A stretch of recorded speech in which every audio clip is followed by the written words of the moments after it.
December 7th, 1941, Pearl Harbor. It's a Sunday, a quiet morning where nothing seems urgent. The United States is not at war. There is no alert, no sense of danger. The aroma of breakfast fills the ships. Coffee mingles with eggs and toast. Trays clink softly. A young sailor laughs, relaxed, unhurried. Another folds a letter, clutching its last words. Nearby, in Honolulu, the day begins in the same way. A window opens, a car starts, a child runs barefoot. Everything seems normal. At a radar station, two operators watch a screen. A dot appears, then more. Large, unusual, but not alarming. Then the sound sharpens. Some heads turn. Pure curiosity.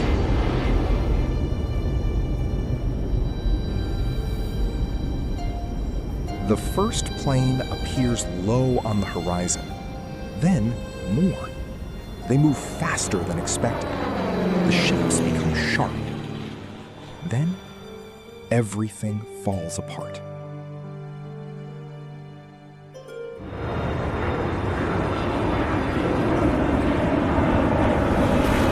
An explosion breaks the silence.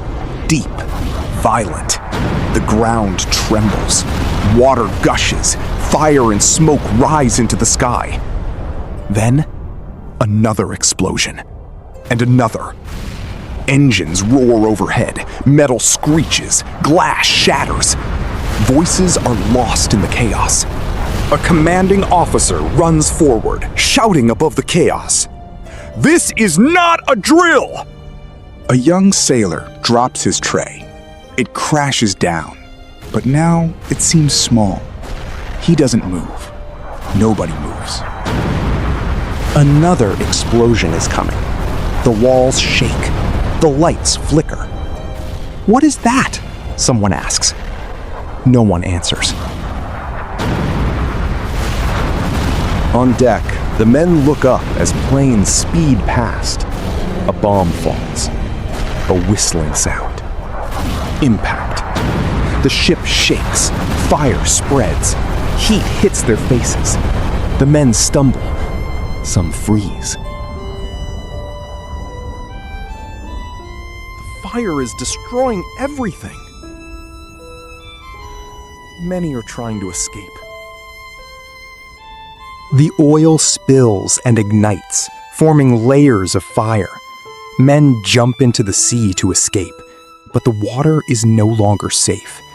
Some emerge engulfed in flames. The anti-aircraft guns finally respond. Rhythmic bursts slice through the air.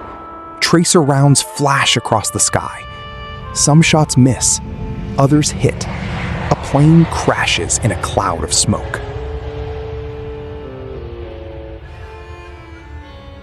One after another, they kept falling, but there were too many. Some soldiers sought refuge from enemy fire. Others could only watch as they lost their comrades.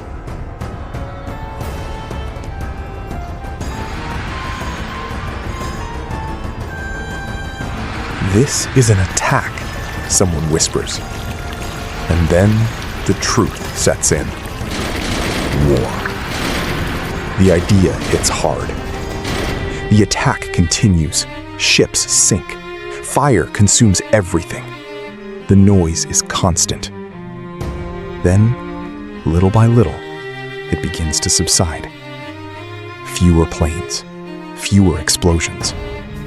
The chaos doesn't stop abruptly.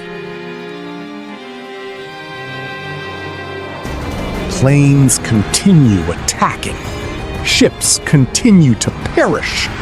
The betrayal is real. It is a day of mourning for our country. The civilian population experienced a surreal hell as they watched the battleships burn just meters from their homes. "My God, wake him up! It's a matter of life and death!" Jane Colstock recalled the phone call she received that morning to wake her military husband. Disbelief about the attacker. In the first hours, rumors circulated that the pilots must be German, because many Americans did not believe that Japan was capable of carrying out such a coordinated and long-range attack.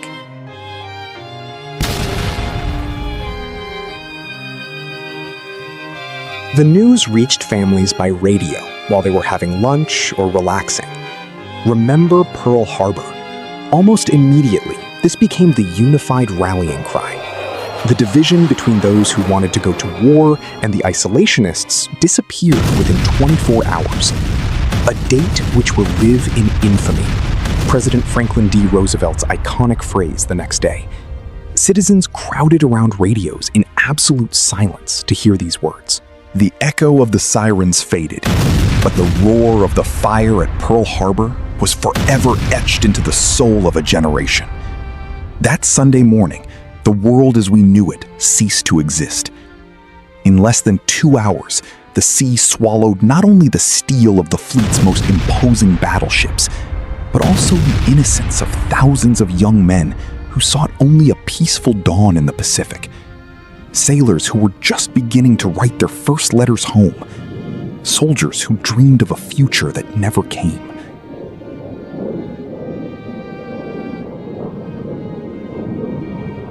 Today, if you look at the waters off Hawaii, you'll see the battleship Arizona still down there, resting in absolute silence.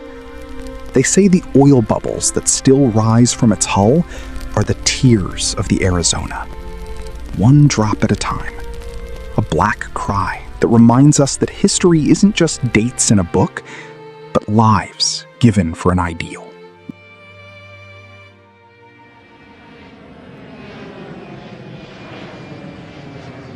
It's easy to look back and see victories or defeats, but Pearl Harbor teaches us something deeper, the fragility of peace.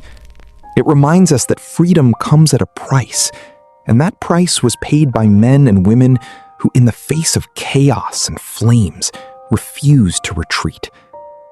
Let's not look at these images as mere facts of the past.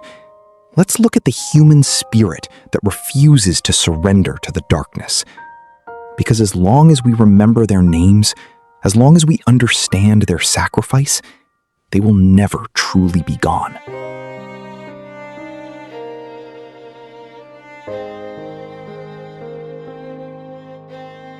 If this story has touched you, and you believe these tales deserve to be told with the respect they warrant, I invite you to subscribe to my channel. My goal is to ensure the memory of these heroes never dies, and your support is what allows me to continue giving them a voice. Join my community so that together we can continue exploring the deepest and most human passages of our history. Every subscription helps me research further, to seek out those details that others forget, and to keep the flame of the past alive. Thank you for joining me until the end. I'll see you in the next video.